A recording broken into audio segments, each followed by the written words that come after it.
बिहार के मुख्यमंत्री नीतीश कुमार के एक बयान ने नए सियासी चर्चा को जन्म दे दिया है। नीतीश कुमार ने कहा है कि हम तो खुद 73 साल के हो गए हैं और अब जाने वाले हैं। सीएम नीतीश का ये बयान बिहार संग्रहालय के स्थापना दिवस पर आयोजित बिहार संग्रहालय बिनाले 2023 और टुगेदर वी आर्ट कार्यक्रम के उद्घाटन अवसर पर आया। लोकसभा चुनाव करीब है और ऐसे में नीतीश कुमार के यूपी के फूलपुर से लोकसभा चुनाव लड़ने को लेकर मांग उठी है और उनकी ही पार्टी ये मांग उठा रही है।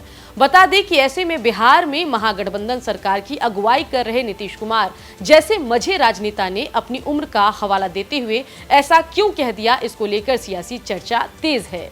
नीतीश का ये बयान लोकसभा चुनाव को लेकर सोची समझी रणनीति है, भविष्य की सियासत का संकेत दे रही है। और नीतीश के इस बयान के मायने क्या कुछ है, आइए जान लेते हैं।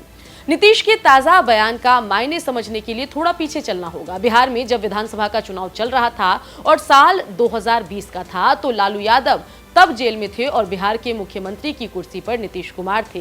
तब नीतीश कुमार की party Janata Dal United Bharatiya Janata party के नेतृत्व वाले एनडीए के साथ मिलकर विधानसभा का चुनाव लड़ रही थी और उस दौरान ऐसा कहा जा रहा था कि सामने तेजस्वी यादव के नेतृत्व वाला महागठबंधन था और तेजस्वी ने बेरोजगारी के मुद्दे को बड़ा बना दिया था। तेजस्वी हर जनसभा में सत्ता में आने पर पहली कैबिनेट में 10 लाख नौकरियां देने का जो वादा है वो लोगों से कर रहे थे और कह रहे थे कि पहले हस्ताक्षर से ही मैं लोगों को 10 लाख सरकारी नौकरी दे दूंगा। इसके अलावा एलजेपी भी चिराग पासवान की अगुवाई में लगातार जेडीयू के खिलाफ जोरदार तरीके से अपने उम्मीदवार उतार रही थी। ऐसी परिस्थिति में जब बिहार में तेजस्वी का रोजगार कार्ड और एलजेपी का एंटी नीतीश कार्ड चल रहा था, तब जेडीयू को डैमेज कंट्रोल करना पड़ा था और उस दौरान नीतीश कुमार ने तीसरे और अंतिम चरण के लिए चुनाव प्रचार करते हुए 5 नवंबर 2020 को एक चुनावी जनसभा में इमोशनल कार्ड खेल दिया था। नीतीश ने ऐलान कर दिया था कि ये मेरा अंतिम चुनाव है और इस ऐलान को डैमेज कंट्रोल की कोशिश के रूप में देखा गया और बहुमत के लिए जरूरी सीटों के आंकड़ों तक एनडीए पहुंच सकी, उसके लिए नीतीश के इस बयान को भी क्रेडिट दिया जाता है।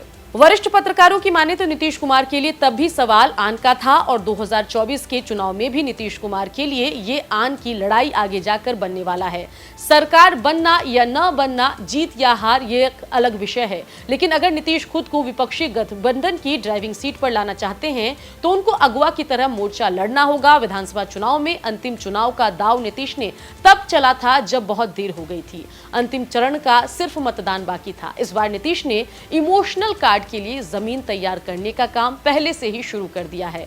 राजनीतिक विश्लेषक मानते हैं कि नीतीश कुमार ऐसे महारथी हैं जिसे हर सियासी व्यू भेदने में महारत है। वे जानते हैं कि आरजेडी उनको दिल्ली धकेल तेजस्वी की ताजपोशी की फिराक में है। नीतीश अगर सत्ता छोड़ते हैं तो जेडीयू के हाथ से पावर फिसल जाएगी। पावर जब फिसल जाए तब क्या होता है, नीतीश अपने विश्वस्त जीतन राम मांझी को सीएम बनाकर इसकी बानगी देख चुके हैं। नीतीश का ताजा बयान आरजेडी के लिए एक गुगली की तरह देखा जा रहा है। खैर, नीतीश ने इमोशनल कार्ड तो खेल दिया है, देखना होगा इसका कितना असर आरजेडी, तेजस्वी और बिहार के साथ साथ देश की सियासत पर पड़ता है। हमारे सहयोगी बिकेश तिवारी की ये रिपोर्ट आप देख रहे थे।